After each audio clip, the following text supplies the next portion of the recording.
السلام علیکم ورحمۃ اللہ وبرکاتہ۔ رب اشرح لی صدری ویسر لی امری واحلل عقدۃ من لسانی یفقہوا قولی رب زدنی علما۔ دورہ قرآن کی کمی شدت سے محسوس ہو رہی تھی، سوچا سورۃ الفاتحہ سے آغاز کر کے رمضان کا آغاز کیا جائے۔ پیاری اسلامی بہنوں، مجھے آپ سب کا ساتھ چاہیے۔ انشاءاللہ آج میں کل آپ سب اپنا اپنا پیغام ہم سب دوسروں تک پہنچائیں گے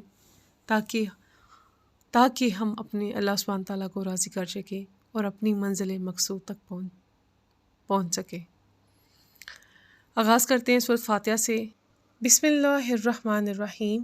اللہ کے نام سے شروع جو نہایت مہربان ہمیشہ رحم فرمانے والا ہے۔ سب تعریفیں اللہ ہی کے لیے ہیں جو تمام جہانوں کی پرورش فرمانے والا ہے، نہایت مہربان، بہت رحم فرمانے والا ہے، روز جزا کا مالک ہے۔ اے اللہ، ہم تیری ہی عبادت کرتے ہیں اور تجھ سے ہی مدد چاہتے ہیں، ہمیں سیدھا راستہ دکھا۔ ان لوگوں کا راستہ جن پر تو نے انعام فرمایا، ان لوگوں کا نہیں جن پر غضب کیا گیا، اور نہ ہی گمراہوں کا۔ بسم اللہ الرحمن الرحیم۔ الف لام میم۔ الف لام میم حقیقی معنی اللہ اور رسول اللہ صلی اللہ علیہ وسلم ہی بہتر جانتے ہیں۔ یہ وہ عظیم کتاب ہے جس میں کسی شک کی گنجائش نہیں۔ یہ پرہیزگاروں کے لیے ہدایت ہے جو غیب پر ایمان لاتے اور نماز کو تمام حقوق کے ساتھ قائم کرتے ہیں، اور جو کچھ ہم نے انہیں عطا کیا ہے اس میں سے ہماری راہ میں خرچ کرتے ہیں۔ اور وہ لوگ جو آپ کی طرف نازل کیا گیا اور جو آپ سے پہلے نازل کیا گیا سب پر ایمان لاتے اور وہ آخرت پر بھی کامل یقین رکھتے۔ وہی اپنے رب کی طرف سے ہدایت پر ہیں اور وہی حقیقی کامیابی پانے والے ہیں۔ بے شک جنہوں نے کفر اپنا لیا ہے ان کے لیے برابر ہے، خواہ آپ انہیں ڈرائیں یا نہ ڈرائیں، وہ ایمان نہیں لائیں گے۔ اللہ نے ان کے اپنے انتخاب کے نتیجے میں ان کے دلوں اور کانوں پر مہر لگا دی ہے اور ان کی آنکھوں پر پردہ پڑ گیا ہے، ان کے لیے سخت عذاب ہے۔ اور لوگوں میں سے بعض وہ بھی ہیں جو کہتے ہیں ہم اللہ پر اور یوم قیامت پر ایمان لائے، حالانکہ وہ ہرگز مومن نہیں ہیں۔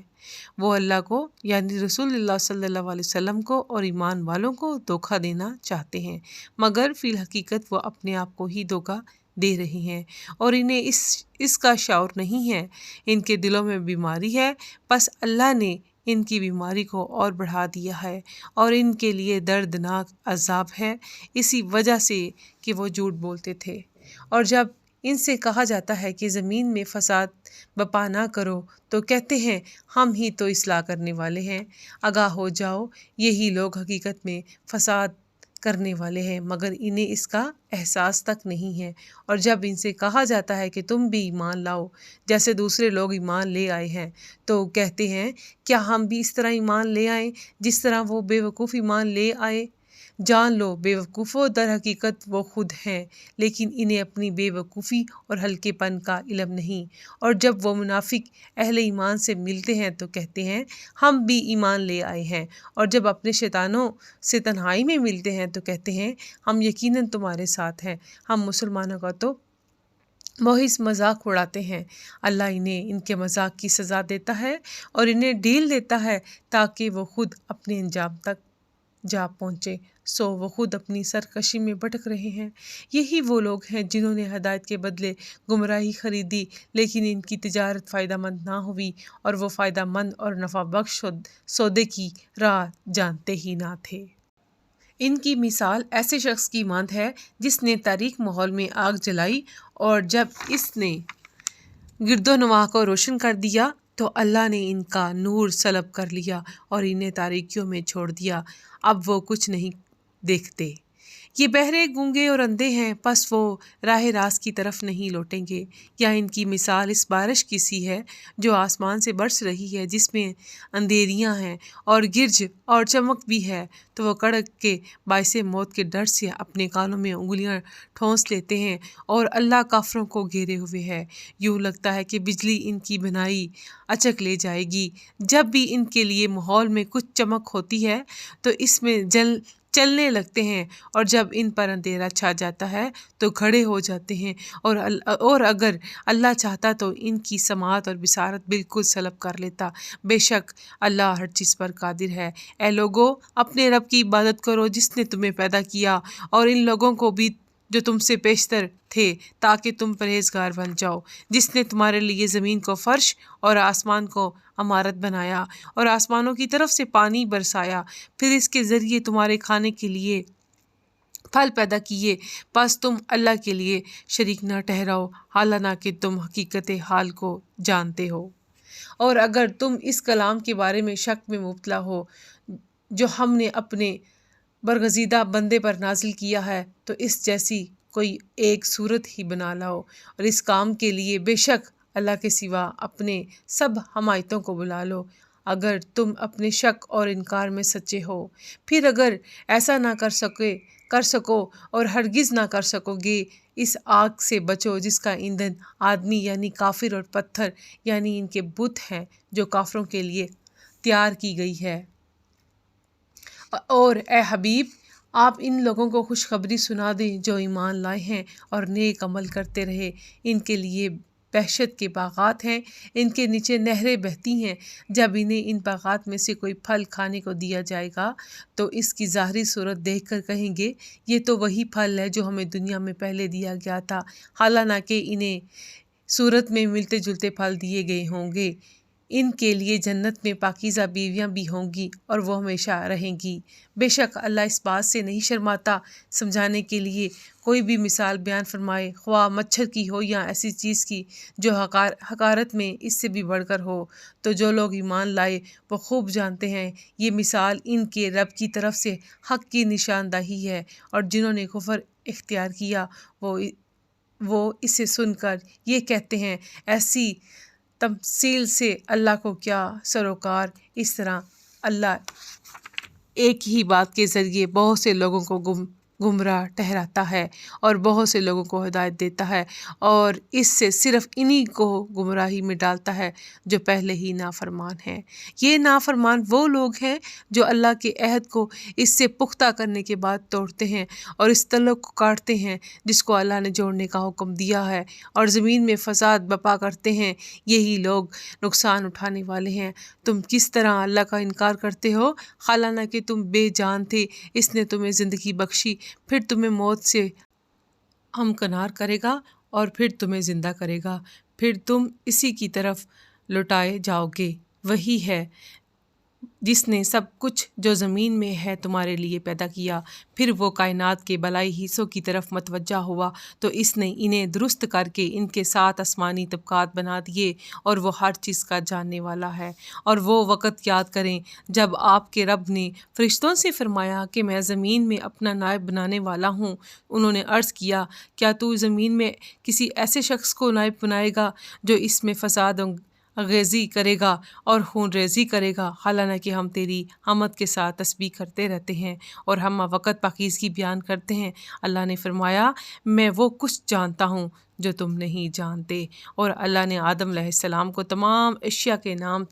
سکھا دیے، پھر انہیں فرشتوں کے سامنے پیش کیا اور فرمایا مجھے ان اشیاء کے نام بتا دو اگر تم اپنے خیال میں سچے ہو۔ فرشتوں نے عرض کیا تیری ذات ہر نقص سے پاک ہے، ہمیں کچھ علم نہیں مگر اس قدر جو تو نے ہمیں سکھایا ہے، بے شک تو ہی سب کچھ جاننے والا حکمت والا ہے۔ اللہ نے فرمایا اے آدم علیہ السلام اب تم انہیں ان اشیاء کے ناموں سے آگاہ کرو۔ پس جب آدم علیہ السلام نے انہیں ان اشیاء کے ناموں سے آگاہ کیا تو اللہ نے فرمایا کیا میں نے تم سے نہیں کہا تھا کہ میں آسمانوں اور زمین کی سب مخفی حقیقتوں کو جانتا ہوں، اور وہ بھی جانتا ہوں جو تم ظاہر کرتے ہو اور جو تم چھپاتے ہو۔ اور وہ وقت بھی یاد کریں جب ہم نے فرشتوں سے فرمایا کہ آدم علیہ السلام کو سجدہ کرو تو سب نے سجدہ کیا سوائے ابلیس کے، اس نے انکار کیا اور تکبر کیا اور نتیجتاً کافروں میں سے ہو گیا۔ اور ہم نے حکم دیا اے آدم تم اور تمہاری بیوی اس جنت میں رہائش رکھو، اور تم دونوں اس میں سے جو چاہو جہاں سے چاہو کھاؤ، مگر اس درخت کے قریب نہ جانا ورنہ حد سے بڑھنے والوں میں شامل ہو جاؤ گے۔ پھر شیطان نے انہیں اس جگہ سے ہلا دیا اور انہیں اس راحت کے مقام سے جہاں وہ تھے الگ کر دیا، اور بالآخر ہم نے حکم دیا کہ تم نیچے اتر جاؤ، تم ایک دوسرے کے دشمن رہو گے، اب تمہارے لیے زمین میں ہی معینہ مدت تک جائے قرار ہے اور نفع اٹھانا مقدر کر دیا گیا ہے۔ پھر آدم علیہ السلام نے اپنے رب سے عاجزی اور معافی کے چند کلمات سیکھ لیے، پس اللہ نے ان کی توبہ قبول فرما لی، بے شک وہی بہت توبہ قبول کرنے والا مہربان ہے۔ ہم نے فرمایا تم سب جنت سے اتر جاؤ، پھر اگر تمہارے پاس میری طرف سے کوئی ہدایت پہنچے تو جو بھی میری ہدایت کی پیروی کرے گا نہ ان پر کوئی خوف طاری ہوگا اور نہ وہ غمگین ہوں گے، اور جو لوگ کفر کریں گے اور ہماری آیتوں کو جھٹلائیں گے تو وہی دوزخی ہوں گے، وہ اس میں ہمیشہ رہیں گے۔ اے اولاد یعقوب، میرے وہ انعام یاد کرو جو میں نے تم پر کیے، اور تم میرے ساتھ کیا ہوا وعدہ پورا کرو، میں تمہارے ساتھ کیا ہوا وعدہ پورا کروں گا، اور مجھ سے ہی ڈرا کرو، اور اس کتاب پر ایمان لاؤ جو میں نے اپنے رسول محمد صلی اللہ علیہ وسلم پر اتاری ہے، حالانکہ یہ اس کی اصلاح تصدیق کرتی ہے جو تمہارے پاس ہے، اور تم ہی سب سے پہلے اس کے منکر نہ بنو، اور میری آیتوں کو دنیا کی تھوڑی سی قیمت پر فروخت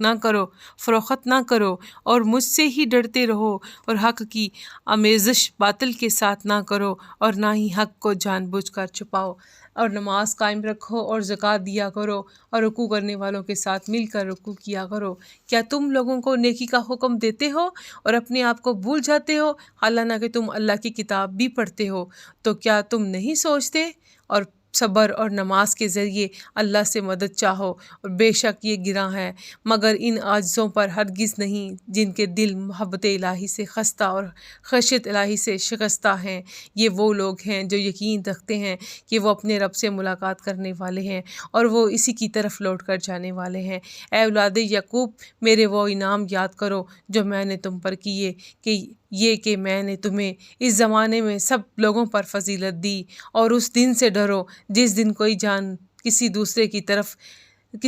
کی طرف سے کچھ بدلہ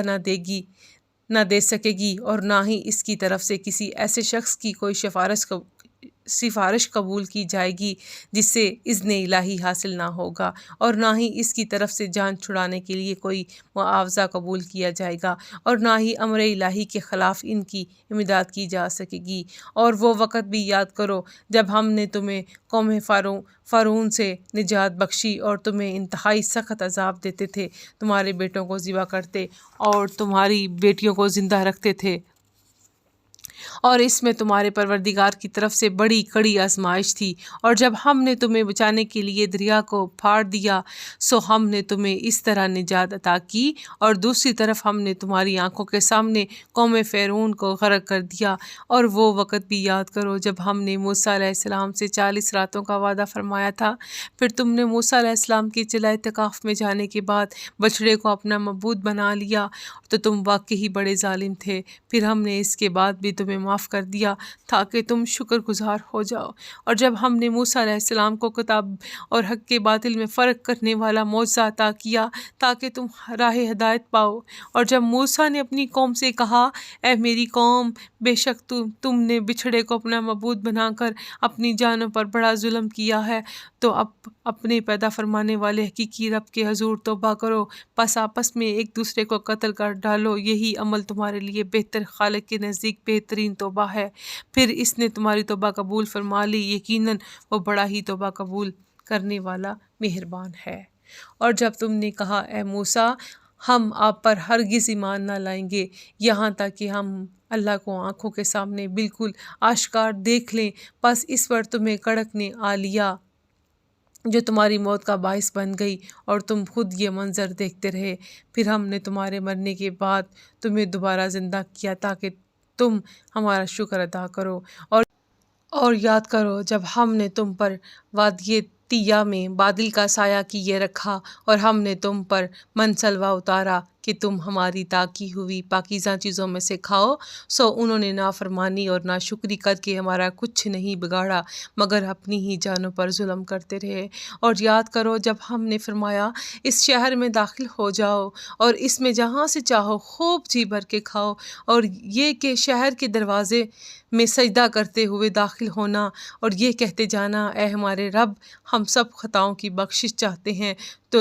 تو ہم تمہاری گزشتہ خطائیں معاف فرما دیں گے اور علاوہ اس کے نیکوکاروں کو مزید لطف و کرم سے نوازیں گے۔ پھر ان ظالموں نے اس قول کو جو ان سے کہا گیا تھا ایک اور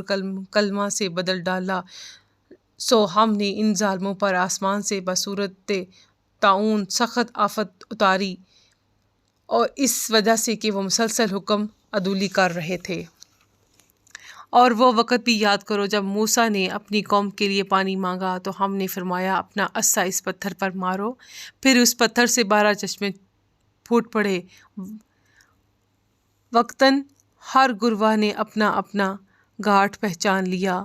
ہم نے فرمایا اللہ کے عطا کردہ رزق میں سے کھاؤ پیو لیکن ضمیر میں فساد انگیزی نہ کرتے پھرو۔ اور جب تم نے کہا اے موسیٰ ہم فقط ایک کھانے یعنی منسلوا پر ہرگز صبر نہیں کر سکتے، تو آپ اپنے رب سے ہمارے حق میں دعا کیجئے کہ وہ ہمارے لیے زمین سے اگنے والی چیزوں میں سے ساگ اور ککڑی اور گیہوں اور مسور اور پیاز پیدا کر دے۔ موسیٰ علیہ السلام نے اپنی قوم سے فرمایا کیا تم اس چیز کو جو ادنیٰ سے بہتر چیز کے بدلے مانگتے ہو؟ اگر تمہاری یہی خواہش ہے تو کسی بھی شہر میں جا اترو، یقیناً وہاں تمہارے لیے وہ کچھ میسر ہوگا جو تم مانگتے ہو۔ اور ان پر ذلت اور محتاجی مسلط کر دی گئی اور وہ اللہ کے غضب میں لوٹ گئے۔ یہ اسی وجہ سے ہوا کہ وہ اللہ کی آیتوں کا انکار کرتے اور انبیاء کو ناحق قتل کرتے تھے، اور یہ اسی وجہ سے بھی ہوا کہ وہ نافرمانی کیا کرتے اور ہمیشہ حد سے بڑھ جاتے تھے۔ بے شک جو لوگ ایمان لائے اور جو یہودی ہوئے اور جو نصارہ اور صابی تھے، ان میں سے جو بھی اللہ پر اور آخرت کے دن پر ایمان لایا اور اس نے اچھے عمل کیے تو ان کے لیے ان کے رب کے ہاں ان کا اجر ہے، ان پر نہ کوئی خوف ہوگا اور نہ ہی وہ رنجیدہ ہوں گے۔ اور یاد کرو جب ہم نے تم سے پختہ عہد لیا، تمہارے اوپر طور کو اٹھا کر کھڑا کیا کہ جو کچھ ہم نے تمہیں دیا ہے اسے مضبوطی سے پکڑے رہو، اور جو کچھ اس کتاب توریت میں لکھا ہے اسے یاد رکھو تاکہ تم پرہیزگار بن جاؤ۔ پھر اس عہد اور تنبیہ کے بعد بھی تم نے روگردانی کی، پس اگر تم پر اللہ کا فضل اور اس کی رحمت نہ ہوتی تو تم یقیناً تباہ ہو جاتے۔ اور اے یہود تم یقیناً ان لوگوں سے خوب واقف ہو جنہوں نے تم میں سے ہفتے کے دن کے حکام کے بارے میں سرکشی کی تھی، تو ہم نے ان سے فرمایا کہ تم دھتکارے ہوئے بندر بن جاؤ۔ پس ہم نے اس واقعے کو اس زمانے اور اس کے بعد والے لوگوں کے لیے باعث عبرت اور پرہیزگاروں کے لیے موجِ نصیحت بنا دیا۔ اور وہ واقعہ بھی یاد کرو جب موسیٰ علیہ السلام نے اپنی قوم سے فرمایا بے شک اللہ تمہیں حکم دیتا ہے کہ ایک گائے ذبح کرو، تو وہ بولے کیا آپ ہمیں مسخرہ بناتے ہیں؟ موسیٰ علیہ السلام نے فرمایا اللہ کی پناہ مانگتا ہوں اس سے کہ میں جاہلوں میں سے ہو جاؤں۔ تب انہوں نے کہا آپ ہمارے لیے اپنے رب سے دعا کریں کہ وہ ہم پر راضی کر دے کہ وہ گائے کیسی ہو۔ موسیٰ علیہ السلام نے کہا بے شک وہ فرماتا ہے کہ وہ گائے نہ تو بوڑھی ہو اور نہ بالکل کم عمر بلکہ درمیانی عمر کی راس ہو، بس اب تعمیل کرو جس کا تمہیں حکم دیا گیا ہے۔ وہ پھر بولے اپنے رب سے ہمارے حق میں دعا کریں، وہ ہمارے لیے واضح کر دے کہ اس کا رنگ کیسا ہو۔ موسیٰ علیہ السلام نے کہا وہ فرماتا ہے کہ وہ گائے زرد رنگ کی ہو، اس کی رنگت خوب گہری ہو، ایسی جاذب نظر ہو کہ دیکھنے والوں کو بہت بھلی لگے۔ اب انہوں نے کہا آپ ہمارے لیے اپنے رب سے درخواست کیجئے کہ وہ ہم پر واضح فرما دے کہ وہ کون سی گائے ہے، کیونکہ ہم پر گائے مشتبہ ہو گئی ہے۔ یقیناً اگر اللہ نے چاہا تو ہم ضرور ہدایت یافتہ ہو جائیں گے۔ موسیٰ علیہ السلام نے کہا اللہ تعالیٰ فرماتا ہے وہ کوئی گھٹیا گائے نہیں ہے بلکہ یقینی طور پر ایسی اعلیٰ گائیں ہو جس سے نہ زمین میں ہل چلانے کی محنت لی جاتی ہو اور نہ کھیتی کو پانی دیتی ہو، بالکل تندرست ہو، اس میں کوئی داغ دھبا بھی نہ ہو۔ انہوں نے کہا اب آپ ٹھیک بات لائے ہیں۔ پھر انہوں نے اس کو ذبح کیا، حالانکہ وہ ذبح کرتے معلوم نہ ہوتے تھے۔ اور جب تم نے ایک شخص کو قتل کر دیا، پھر تم آپس میں اس کے الزام میں جھگڑنے لگے، اور اللہ وہ بات ظاہر فرمانے والا تھا جسے تم چھپا رہے تھے۔ پھر ہم نے حکم دیا، اس مردہ پر اس گائے کا ایک ٹکڑا مارو۔ اس طرح اللہ مردوں کو زندہ فرماتا ہے، یا قیامت کے دن مردوں کو زندہ کرے گا اور تمہیں اپنی نشانیاں دکھاتا ہے تاکہ تم عقل شعور سے کام لو۔ پھر اس کے بعد بھی تمہارے دل سخت ہو گئے، چنانچہ وہ سختی میں پتھروں جیسے ہو گئے، یا ان سے بھی زیادہ سخت ہو چکے ہیں، اسی لیے کہ بے شک پتھروں میں تو بعض ایسے بھی ہیں جن سے نہریں پھوٹ نکلتی ہیں، اور یقیناً ان میں سے بعض وہ پتھر بھی ہیں جو پھٹ جاتے ہیں تو ان سے پانی ابل پڑتا ہے، اور بے شک ان میں سے بعض ایسے بھی ہیں جو اللہ سبحانہ تعالیٰ کے خوف سے گر پڑتے ہیں۔ افسوس تمہارے دلوں میں اس قدر نرمی، خستگی اور شکستگی بھی نہیں رہی، اور اللہ تمہارے کاموں سے بے خبر نہیں۔ اے مسلمانوں، کیا تم یہ توقع رکھتے ہو کہ وہ یہودی تم پر یقین کر لیں گے، جبکہ ان میں سے ایک گروہ کے لوگ ایسے بھی تھے کہ اللہ کا کلام تورات سنتے،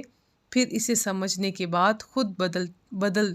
دیتے، حالانکہ وہ خوب جانتے تھے کہ حقیقت کیا ہے اور وہ کیا کر رہے ہیں۔ اور ان کا حال تو یہ ہو چکا ہے کہ جب اہل ایمان سے ملتے تو کہتے، ہم بھی تمہاری طرح حضرت محمد صلی اللہ علیہ وسلم پر ایمان لے آئے ہیں، اور جب آپس میں ایک دوسرے کے ساتھ تنہائی میں ہوتے تو کہتے، کیا تم ان مسلمانوں سے نبی آخر الزمان صلی اللہ علیہ وسلم کی رسالت اور شان کے بارے میں وہ باتیں بیان کر دیتے ہو جو اللہ نے تم پر تورات کے ذریعے ظاہر کی ہیں، تاکہ اس سے وہ تمہارے رب کے حضور تمہیں پر حجت قائم کریں۔ کیا تم اتنی عقل بھی نہیں رکھتے؟ کیا وہ نہیں جانتے کہ اللہ کو وہ سب کچھ معلوم ہے جو وہ چھپاتے ہیں اور ظاہر کرتے ہیں؟ اور ان یہود میں سے بعض ان پڑھ بھی ہیں جنہیں سوائے سنی سنائی جھوٹی امیدوں کے کتاب کے معنی مفہوم کا کوئی علم ہی نہیں۔ وہ کتاب کو صرف زبانی پڑھنا جانتے ہیں۔ یہ لوگ محض وہم و گمان میں پڑے رہتے ہیں۔